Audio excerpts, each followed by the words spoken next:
I'm Bob. I'm a most of the time grateful member of ACA. Hi, Bob. Hi, everybody. I'll explain that in just a minute. When George said something about me being fabulous, I checked in with my body to see how that resonated, because the first time I heard that after I'd got into recovery and somebody made me a compliment like that, I burst into tears and I cried for 15 minutes. And I had no idea how deep the disease had affected me at that point. And I'm really, really glad that not only did I find you, but that I've stuck with you. And before I go any further, I want to say thank you, Kelly. That was magnificent. Really, really good share. I got a lot out of it, and I shared with her during the break that it filled my mind up with all sorts of things. So I sort of had extemporaneous yet point-by-point things to share about. Now I'm all over the map, so we'll see what happens. I never know how to address my coming to you date, and because I'm in a number of other 12-step programs, and people count on me staying in them, I count on me staying in them. I guess I can't say that it's a born-on date, because I think that's a Coors commercial. That's sure not appropriate. And a born-again date kind of has religious connotations, so I guess that's not too good either. So I'll just say that I came to you on May the 17th, 1989, in the Sunnyvale, California, Tuesday night ACA meeting. And I sat down in that meeting, and a fellow came to share that night his story, and I heard my story. And I cried all through that meeting too. Just felt feelings, grumblings inside, different kinds of things that were not normal for me. Some of you may have heard Dr. Stephanie Brown at last year's ACA event down in Rancho Palos Verdes. I see some nodding of heads. Stephanie is a friend of mine. If I'm name dropping tonight, this is not in any way to impress you. It is to say that part of my journey in ACA has been to pay attention to people who have gained elements of respect and are respectful, and I learn a lot from them, and I need every piece of information I can get. And I heard Stephanie for the first time around 1990, and she was doing a talk about how recovery works at Sequoia Hospital in Redwood City. And while she was at the podium, she said, for us to recover, we have to become abnormal. And I remember shivering, because after I got to you and began to work the program, I found out how much shame I carried coming in here. Now, I thought shame only applied to women. Not so. And a lot of guys that I work with carry huge amounts of shame into these rooms, and to get to that at a feeling level is something that I still aspire to do. Callie mentioned watch out what you pray for. She didn't use exactly those words, but really that's what propelled me into my ACA process. So I'm going to share a little bit of my story, and then I'll share as much about recovery as I can, and George, wave me down when I've got 5 minutes or so I can hopefully wrap up. I've got so much to share. The next first thing that I want to say is I am so grateful to be in a room among heroes. You are all my heroes. Coming into this program is not easy. We hear that in the words that are shared. And part of the reason that it's not easy is that everything in one way or another that was modeled for me, was modeled for you, was normal. That's what we were used to. It was normal for us to be unhealthy or to live unhealthy. And Stephanie said, in order to recover, you have to become abnormal. So I needed to begin to think about what that actually meant.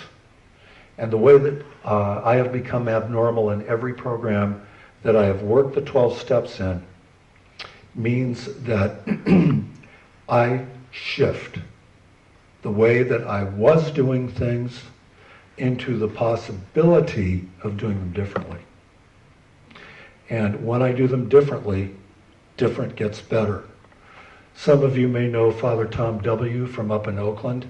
If you hear his tapes or you've ever heard him in person, he often will share that coming into recovery means first it gets better, then it gets worse, then it gets real, then it gets different, then it gets real different. That's the description of the ACA journey. So, after my first meeting, I looked up both in the Al-Anon directory. One of my sponsors told me, had the unmitigated gall to tell me I needed to go to 100,000 Al-Anon meetings. No idea why I would say that. Yes, I do. And so I chose, because I'd heard my story in an ACA meeting, in Santa Clara County, there's a booklet that's it's a meeting directory. I'm sure that we have something similar to it in the five-city San Luis Obispo County area. Other areas have quite extensive booklets. This one was detailed out, so the Al-Anon meetings that had ACA focus were actually in the book, described that way. And so I went to those meetings. And on a Sunday evening, not long after I came to you, I was looking at this guy in the meeting, and it took me a few moments to recognize him, Kurt R., who now resides in Auburn. And I had plotted ways I was going to undermine this guy's life. I did not like him. And I didn't like him because we were both competitive athletes, and I competed against him quite often. And the only way that I could survive in this world in any way that made sense to me was by using substances or thought processes or competing in sports.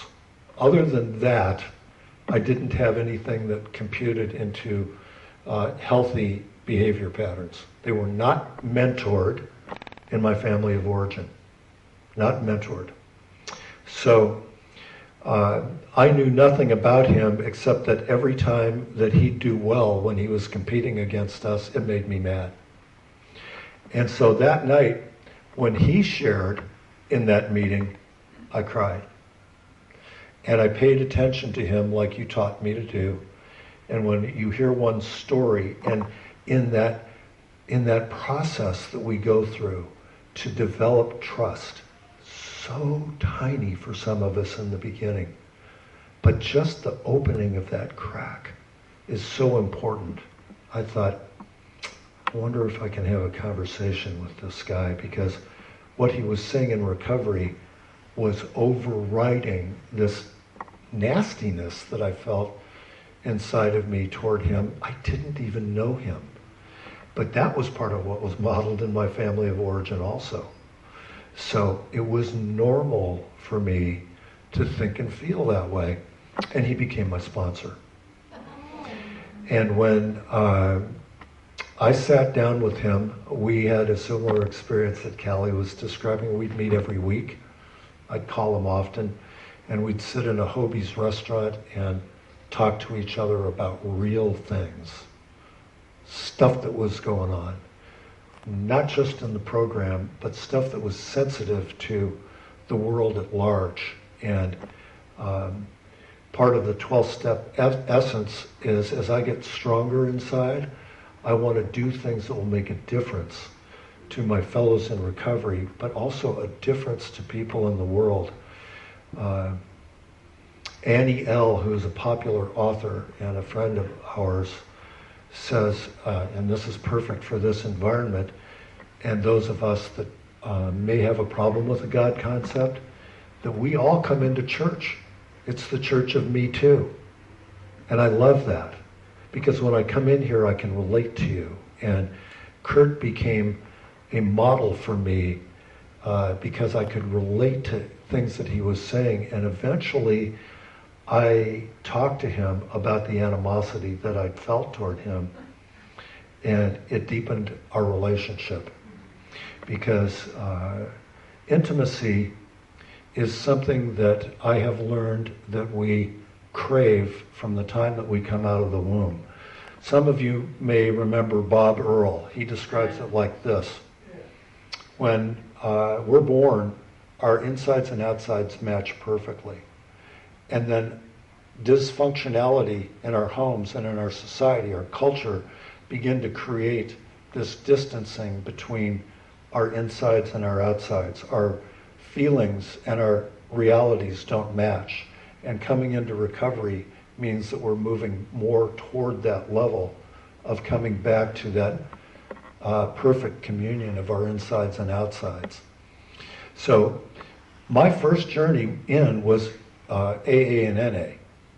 And I would come into an Alano club, and I would sit down in my first 60 days or so, and there was a matriarch in the Alano club, Marge D.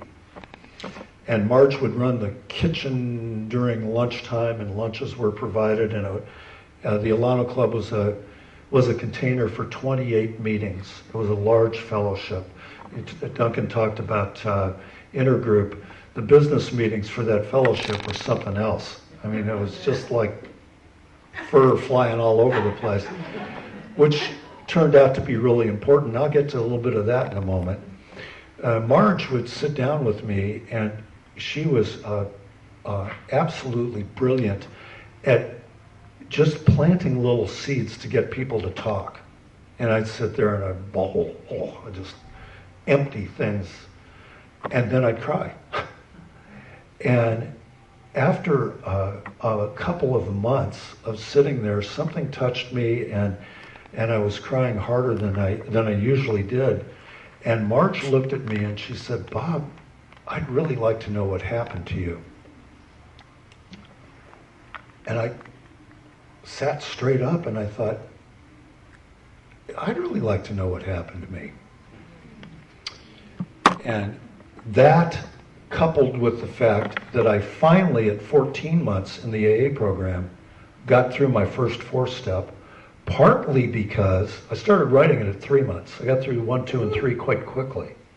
But I felt so much shame, and as things would come down on the paper, I was afraid to look at them. I didn't want to. I mean, that's the reason that I escaped reality in the first place.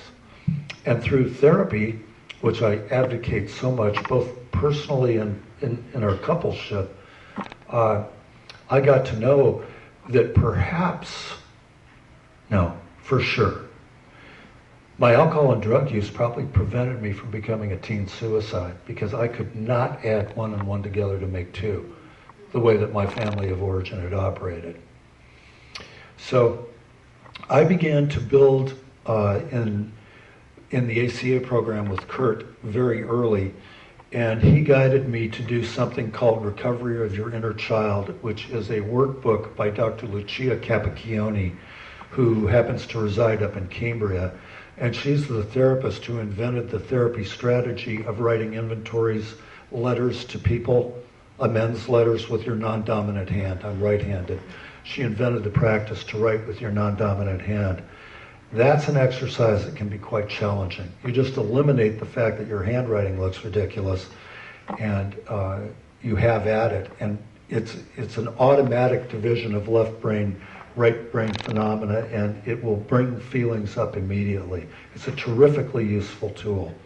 I recommend you have a working relationship with a sponsor if you decide to do that, because it'll bring up a lot of stuff. And I so wholeheartedly believe in sponsorship. I mean, when I came in, I would disclose everything to all the wrong people and not tell the right people what it was important for them to hear.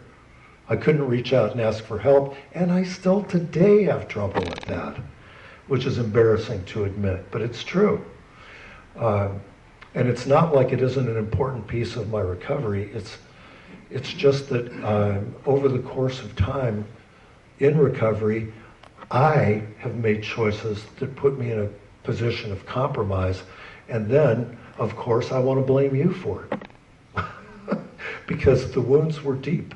And it's a reactive kind of a situation that I'm used to doing. So I have to be abnormal and say, no, I'm not going to do that. What is my piece? Which Kelly was alluding to. So a lot of things were going on with me. Lots and lots and lots of things were going on with my relationship with Kurt.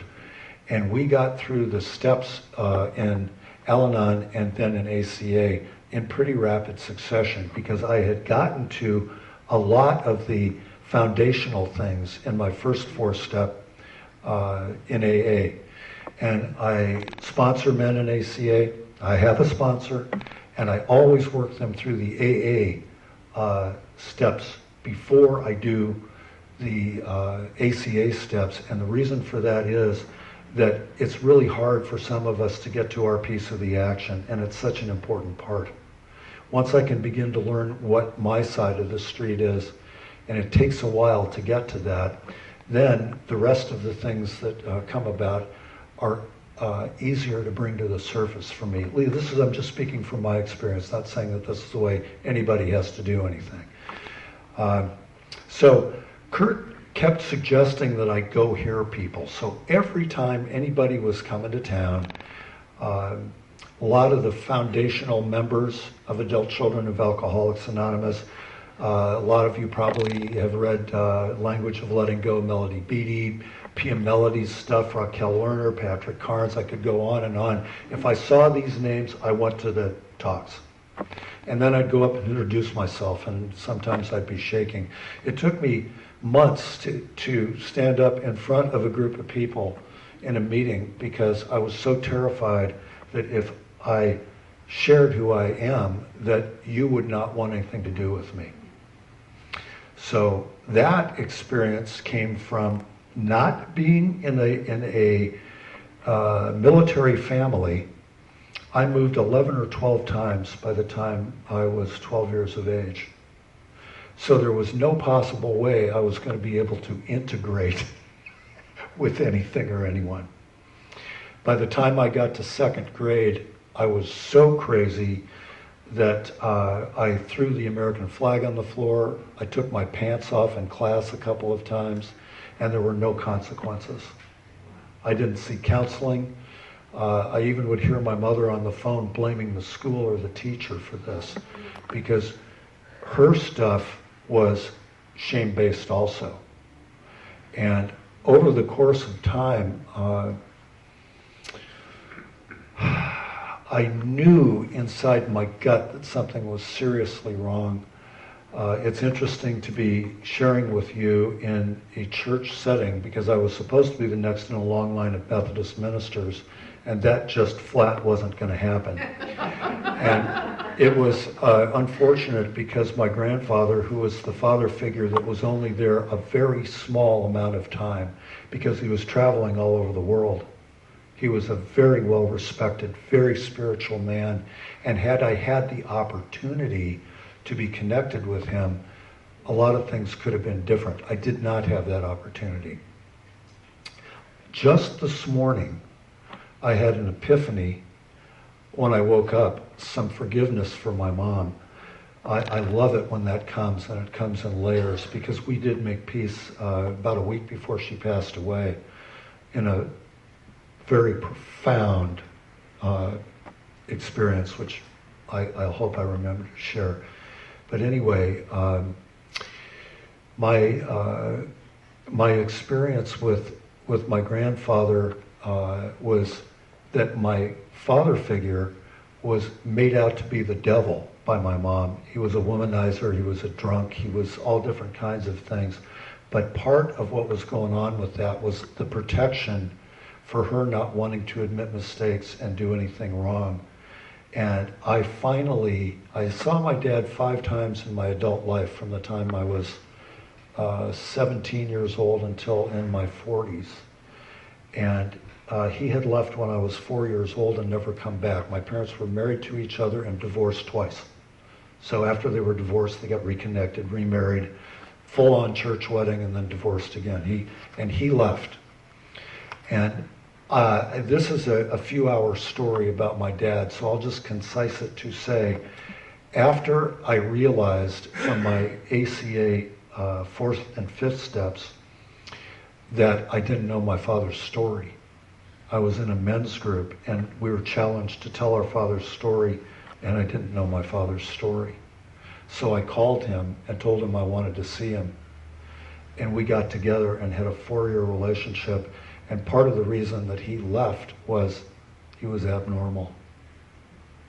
He was a relatively healthy man, admitted his idiosyncrasies and so on. But most of my personality, the development of who I was, even as an athlete, because I painted faces on men's bodies and wanted not to tackle them, I wanted to hurt them or even get away with murder. I had that kind of rage inside. Made me an effective player at some level, I suppose, but it didn't have anything to do with reality. And then it turns out that my dad's not a bad guy. So I share this part of my journey because I believe that at some level or another, every one of us in this room has got that kind of dysfunction under their belt. And we have to become abnormal to erase that, to the point where in 6 and 7, erase is too strong a word. I don't think I've had any of my character defects completely removed. They sure softened, and I'm really grateful for that. But if I am triggered by something and I'm acting out, it's all from stuff in the past, no question about it. No question about it. So the propulsion into greater work in the program happened in 1991. And I heard that there was a conference coming to San Jose called Life Balance. Any of you that have been around for a while remember Life Balance? This was this group of ACAs that had formulated ACA and CODA, starting about 35 years ago, maybe a little longer than that, culminating with ACA about 30 years ago. And they were going around giving conferences all over the country. And they'd start on Friday, and they would end on Sunday morning. And I made it a point to get to this conference. And Bob Earl kicked it off, and then there were all kinds of speakers, well-known speakers, and it was an ebb and flow kind of experience where a lot of really heavy, detailed information would come out, and then they'd have a fun workshop. And I realized that I had to learn to have fun. I really didn't know how to have fun when I got here, except to go to sporting events, because there was my passion. It was my connection to my own reality. But just to have fun, that was difficult. And the theme of this conference was intimacy, defined as me being me and letting you see me, or into me you see. I like that a lot. And I heard these speakers, and I went home after that conference, and I knelt down behind my bed like I was a 4-year-old, and I said, oh God, I want what these people have, and I'm willing to go to any length to get it. Please help me be an intimate man for the rest of my life. 20 minutes or so goes by. The phone rings. Bob, I loaned you $20. You said you were going to pay me back this week. I haven't seen you. You all right? Bob, you're supposed to meet me for coffee on Wednesday. You didn't show up. Are you all right? And I was challenged one thing after another, to the point where I went crawling to my sponsor and I said, you know, this is happening, that's happening, I'm not responsible for this. And he said, describe what you've been doing over the course of the last week or two. And I told him about the prayer, and he said, Mal, you've just got an example of watch out what you pray for. And I asked him, could I unpray a little bit of it? And he told me I couldn't do that. So I am an advocate of using the meditation process to ask myself questions a lot of the time. What do I really want? What is it that I want to do? What is it that I want to share with Beth? What is it that we can share together as a couple? Because she has a her and I have a me and we have a we. And we are committed to each other in an intimate relationship. And it took a lot of work for me to get to that position. Lots of therapy, lots of meetings, lots of in-depth work with my sponsor, and now sponsees are starting to trickle in again. I'm working with a guy right now that is telling my story in so many ways, including his business models and his family of origin stuff. So working the entire aspect of the program has got such great strength for me that I would be lost without it. I would really be lost. And I need to keep up a schedule so I can talk about and admit what's really going on with me when times are in struggle. Because the triggers that come back will cause me to want to become normal again, and I don't want to become normal. I want to maintain abnormality. I watched fear run my family. So of course, when I got to you, I was afraid. When I'm vulnerable today, where do I go? I go to fear. And I have to be honest about it. One of the main gifts of ACA also is learning to express anger in a healthy manner. I see spots in front of my eyes when I hear somebody talking in an AA meeting about anger being the dubious distinction of normal men. That's preposterous. Anger is a secondary emotion. I get angry, I feel angry. If I don't learn to express it appropriately, it builds, and it creates an image in my mind that says I have a right to be angry. That's not correct. There's no such thing as a right to be angry. I either am or I am not. So Beth and I do a lot of work together, and we also do work individually on healthy expression of anger. I learned that in sponsorship. The first time I see somebody I'm working with, or when I'm working with my sponsor and he looks at me and he says, "Are you angry?" I have a choice. I can say no. But there I would be stuffing. And that's not true. If someone can see that in me, then it's probably going to be there. And it's the same way when I'm working with someone. So then I want to know why I'm angry. And then I can feel safe enough to know why someone else is angry. This is a process. This didn't come to me right straight out of the gate or even after a while in the ACA program. But it's important for me to remember always that this is a journey. This is not destination-oriented 101. It's just not. You know, the things that oftentimes that I have thought served me well, I wind up having to turn over. I don't want them back. And some of the things that I thought were defects have turned out to be real strong assets. And the longer that I walk with you, the better I do. Some of my ACA recovery tools have been, I have gone back to everywhere I lived where the abuse happened, except Warren, Ohio, where I was born.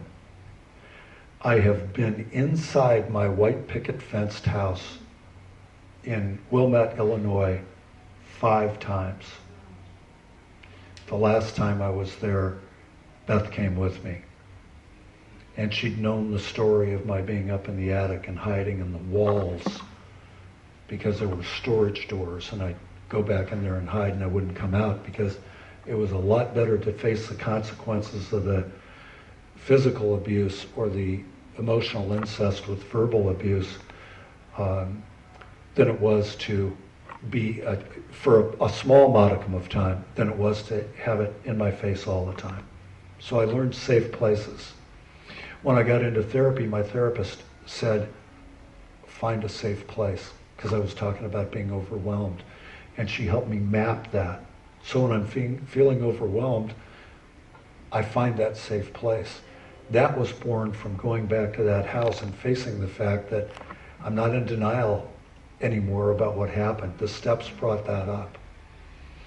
And I can go back there now and absolutely revel in the notion that the freedom that I've gotten from being a part of you is something that I can cherish, something that I can hold on to.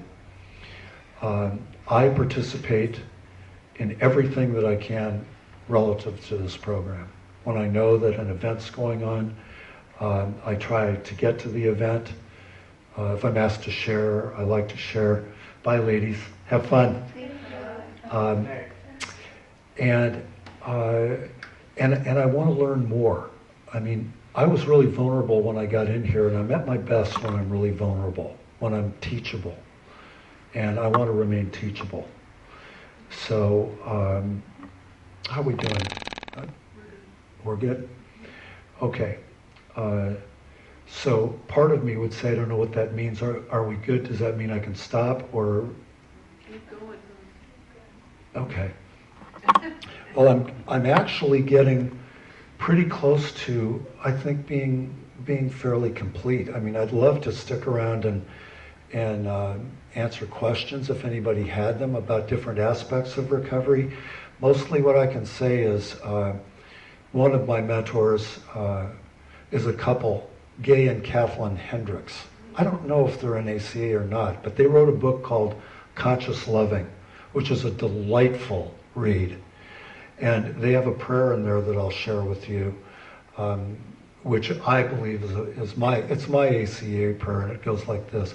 God, I want to see and handle everything I need to be free. And I would like my lessons to come in a kind and gentle way for me and for others around me. I need to talk to you and reason things out. Learn to cooperate.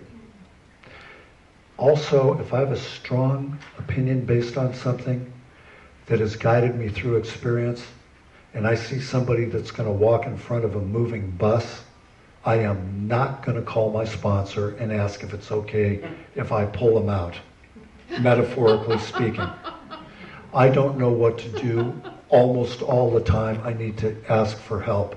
But I do believe in structure, and I believe in paying attention to trusted people. So I come in here and I'm observant, and I try to act like a dry sponge being thrown into a pool of water. And when I find somebody I can trust, I want to talk to them and I want a relationship with them. And by golly, if they called me up and said, Bob, I think you ought to do this, it's my suggestion, because it's often buffered with that. It's a healthy thing to say. I do take it as if I was listening to a parachute instructor suggesting that I pull a ripcord when I jump out of a plane. Because the information that I got from an unhealthy setup put me into a position, which is the worst position I can be in, and that is to think that I'm immune from being told what to do. I need to be told what to do by the right people. Otherwise, I go to stubbornness.